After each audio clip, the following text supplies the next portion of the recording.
My definition of success is peace of mind attained only through self-satisfaction in knowing you made the effort to do the best of which you're capable. And only you as an individual will know whether you did that or not. You can fool others, but you can't fool yourself. Self-control is so important in whatever you're doing. I used to tell my basketball players when they're playing, don't lose your temper.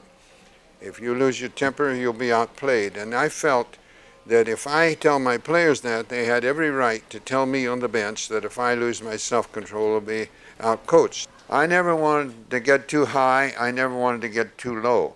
I told my players, I don't want excessive exuberation because you outscore somebody in a game, nor do I want excessive dejection if you're outscored. You can be dejected if you know that in your preparation for this particular event, you didn't do the things that would be most conducive to your attaining that. Then you have reason to be dejected, yes. But not if you know within your heart, and you're the only one with the know, that you made the effort, that you did the things that were conducive toward attaining that particular goal. Even as his players learned to live by the principles of the pyramid, the coach himself was never above learning from his players. In the 1960s, the old Indiana farm boy learned to see eye to eye with a New York City kid named Lou Alcindor. I was with him, and a person made a terrible, terrible remark. And I said to him, Louis, she didn't mean to. She didn't mean what she said. I said, you startle people. You startle me. And you startle a lot of people. And sometimes when people are startled, they'll say things that they don't really mean, but like the Mills brothers, what? You always hurt the ones you love with a hasty word you can't recall. They'd like to take it back, but you can't take it back. It's said, but she didn't mean to be rude. But she was, but she didn't mean to be. And he said, suppose Mel Counts. I don't know if any of you know who Mel Counts was, but he's a tall, over 7-foot player. And she said, would she have said with him, if she had come in, would he have startled her? And I said, probably. Would she have said, look at that big white freak? And I said, no, she wouldn't. I sometimes think that I learned more about man's inhumanity to man from Louis or Kareem than any other person that I've known personally and been with. I thought his self-control was remarkable in many, many ways. And of course, he was a very intelligent person, and I just tremendous respect for him. Coach Wooden is a mystic, but you wouldn't think that. He looks like this square Midwestern guy. But there's very mystic quality to what he did and how he affected the lives of young men. You know, being a father figure and a leader and a guide. You know, we have before us the images of Vince Lombardi and perhaps Woody Hayeses and the Knute Rockneys that were the authoritarian kind of coaches that were militaristic. And John had the kind of coaching ability that could transcend to even the 70s when students became not so much just followers of an authoritarian coach, but also needed to have a reason, a discipline that made sense to go beyond that. Oh, I don't believe in teaching through fear. I don't believe in that. There are people that do in various professions. I know coaches that I think teach through fear. I don't believe in it. I believe one of the greatest motivating things we have is the pat on the back. I think we all like that. Now, I know that sometimes the pat has to be a little lower and a little harder, but I still believe that the pat on the back, everybody likes praise. If I ask you here, raise your hand if you like praise. If every hand didn't go up, I think there's some liars in here, because I think everyone likes praise, and I think most people like to live up to expectations. They like to live up to the expectations. And not all of them have the poise to do that, but I think everyone really likes, you'd like to please people. You don't like to displease people in anything. And I think most people are that way. And I think the greatest motivating factor toward getting to do that is the pat on the back. Not necessarily physically, just a word, maybe a smile, maybe a nod. But I think that's the greatest motivating factor we have. The next block in the second tier is initiative. Don't be afraid to fail. You know, none of us are perfect, and we're going to fail at times. But the greatest failure of all is failure to act when action is needed.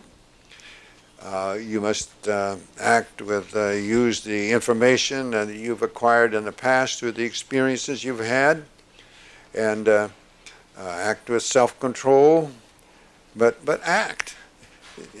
Don't be afraid to fail. You're going to fail at times. Of course, if you're failing too much, you better try some other tack. Better think it a little over or work a little harder to find out what to do. The next block is alertness.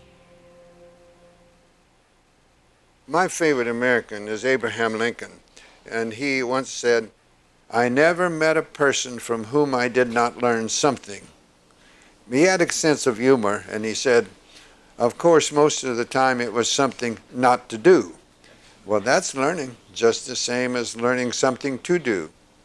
You know, there's so much going on around about us all the time from which we can learn if we'll just be observant.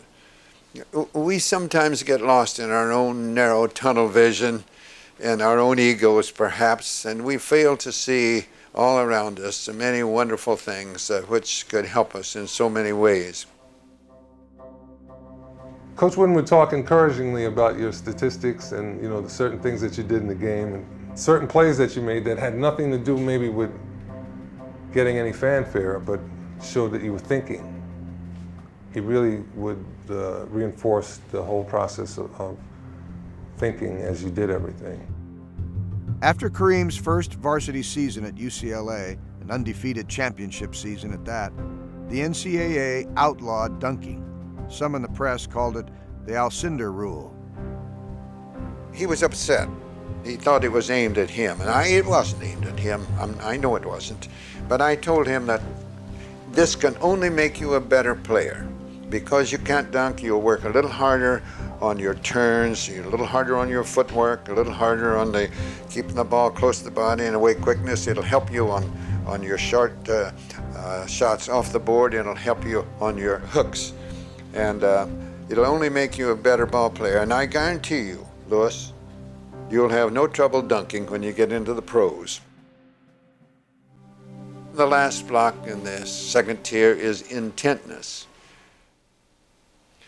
Now, I might have said determination, I might have said persistence, I might have said perseverance, but when the construction of this, somehow I just used intentness. That means being intent on reaching a realistic goal. Don't make your goals so difficult that they're going to be unattainable. And sometimes we do that. And if you do, there'll come a time when you'll see that they're unattainable and they'll become counterproductive. But on the other hand, don't make the goals that you wish to achieve easily attained, because things easily attained or achieved aren't usually, don't amount to much. They're not going to be very lasting. So the goals must be difficult, but within the realm of possibility. An illustration of intentness of a purpose, Bill Walton at UCLA, and sometime after he graduated, had a speech impediment. And then suddenly he wants to become an announcer. And that won't work, you know. He worked. He had a speech teacher. He studied tapes of the prominent sports announcers such as Vince Scully, the best, and Dick Enberg, and many of the others. He worked hard, he's intent. Now he wants to play the piano.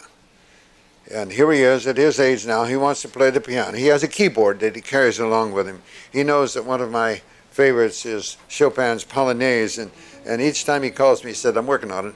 When I get it down, I'm going to play it for you." But when he starts something, he's very intent, and he works hard, and he's persistent. And that's a wonderful trait to have. When the Big Redhead arrived, Bill Walton was already one of the best players in the country. But he learned from Coach that even the best could get better if they felt they had it in them to do it.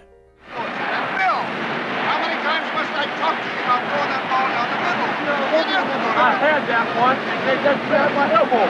All right, if it's up and up, they're not calling it, so hang on to it. You can't throw it out safely. Keep the ball.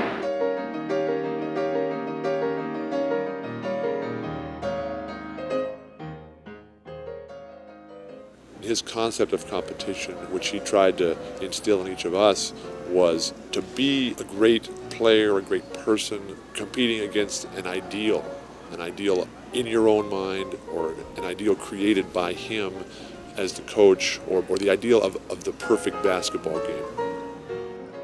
When the team comes with a mission, with a goal, a plan, an idea, then anything is possible.